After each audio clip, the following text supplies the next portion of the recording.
Brother ఇప్పుడు మీరు ఇలా వెళ్తున్న మార్గంలో అంటే మీ ప్రయాసకి, ఎందుకంటే నేను పూర్వం అదే స్థితిలో ఉన్నాను, నాలాంటి వాళ్ళు కొందరైనా లాగాలి అని ప్రేమతో మీరు వెళ్తున్నారు కదా, వ్యతిరేకత ఎక్కడ ఎదురైంది మీకు? వ్యతిరేకత బొచ్చుడు ఉన్నాయి. కారద్దాలు బయలుకొట్టిన వాళ్ళు, కేసులు కూడా పెట్టిన వాళ్ళు ఉన్నారు.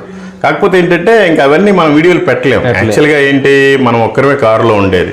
ఆ పోయేటప్పుడు ఏమవుతుంది, ఇటు పర్సన్ వస్తేనేమో కెమెరా ఇటు వచ్చేలాగా ఫ్రంట్ క్యామ్ పెడతాను, అటు పర్సన్ వస్తేనేమో అటువైపు వచ్చేలాగా బ్యాక్ కెమెరా ఓపెన్ చేస్తాను. ఈ పొద్దున 6 గంటల నుంచి సాయంత్రం 6 గంటల దాకా ఈ చెప్పే వాళ్ళందరూ వీడియోలు ఎడిట్ చేయడానికే నాకు టైం లేదు. ఇంక ఇవన్నీ మళ్ళీ గొడవలు జరిగాయి. ఆ టైంలో ఫోన్లు కూడా లాక్కొని పగలగొడతారు. చాలామంది చెప్తారు అక్కడ పెట్టంగానే, రే ఏమ్రా నాకు నువ్వు మతాన్ని మార్చడానికి వచ్చావు మా ఊరికి, చాలా వెళ్ళిపో అదేదని తిట్టేవాళ్ళు కూడా ఉంటారు. వెళ్ళిపోవటం ఏం చెప్పకుండా అక్కడేం డిస్కషన్ చేస్తే మనం వాళ్ళకి ప్రేమ చూపించలేము. ర్యాష్గా మాట్లాడితే ఏమవుతుంది, ఇంకోసారి ఆ ఊరికి రాలేము. అదే కూల్గా వెళ్ళిపోయామనుకోండి, వాళ్ళు లేనప్పుడు ఇంకేదో సమయంలో వచ్చి చెప్తాను. ఎందుకంటే ఒక ఊరు మిస్ చేసిపోయినా కూడా అరే ఈ ఊర్లో ఏం చేయలేకపోయినా బాధ నాకు.